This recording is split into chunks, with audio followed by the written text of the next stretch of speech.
Hi guys, welcome back to my channel Sreeju vlogs. ఈరోజు మీకు ములక్కాయ కోడిగుడ్ల కర్రీ ఎలా చేయాలో చూపించడానికి అయితే వచ్చేసాను. దానికోసం ఫస్ట్ ప్యాన్ పెట్టుకొని ఆయిల్ పోసుకొని ఆయిల్ హీట్ అయ్యాక మనం ఆల్రెడీ నీట్గా బాయిల్ చేసి పెట్టుకున్న ఎగ్స్ అనేవి వేసుకొని అవి గోల్డెన్ బ్రౌనిష్ కలర్ వచ్చే వరకు వేయించుకోవాలి.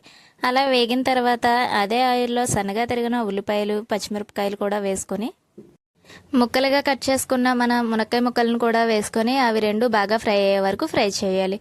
ఈ విధంగా ఆనియన్స్ అనేవి గోల్డెన్ బ్రౌనిష్ కలర్ వచ్చే వరకు వేయించుకోవాలి. ఈ విధంగా వేగిన ఉల్లిపాయల్లో ఉప్పు వేసుకొని అలాగే కారం కూడా వేసుకొని ఫ్రై చేసుకోవాలి. ఉప్పు కారం అనేది మన మునక్కాయ ముక్కలకి అలాగే ఉల్లిపాయ ముక్కలకి బాగా పట్టేలాగా కలుపుకోవాలి. ఈ విధంగా కలుపుకున్న తర్వాత కర్రీకి సరిపడినన్ని వాటర్ కూడా యాడ్ చేసుకొని ఉడికించుకోవాలి. ఈ విధంగా వాటర్ అనేది బాయిల్ అవుతుండగా మనం ఆల్రెడీ ఫ్రై చేసి పక్కన పెట్టుకున్న ఎగ్స్ను కూడా యాడ్ చేసుకొని కర్రీ అనేది దగ్గర పడే వరకు ఉడికించుకోవాలి.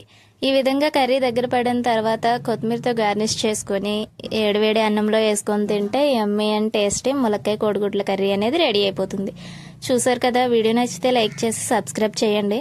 ఇలాగే మరిన్ని వీడియోస్ కోసం మన ఛానల్ని సబ్స్క్రైబ్ చేసి బెల్ సింబల్ని యాక్టివేట్ చేసుకోండి. ఈ విధంగా చేయడం వల్ల మన వీడియోస్ ఎప్పుడు వచ్చినా కానీ మీకు నోటిఫికేషన్ అనేది వస్తుంది.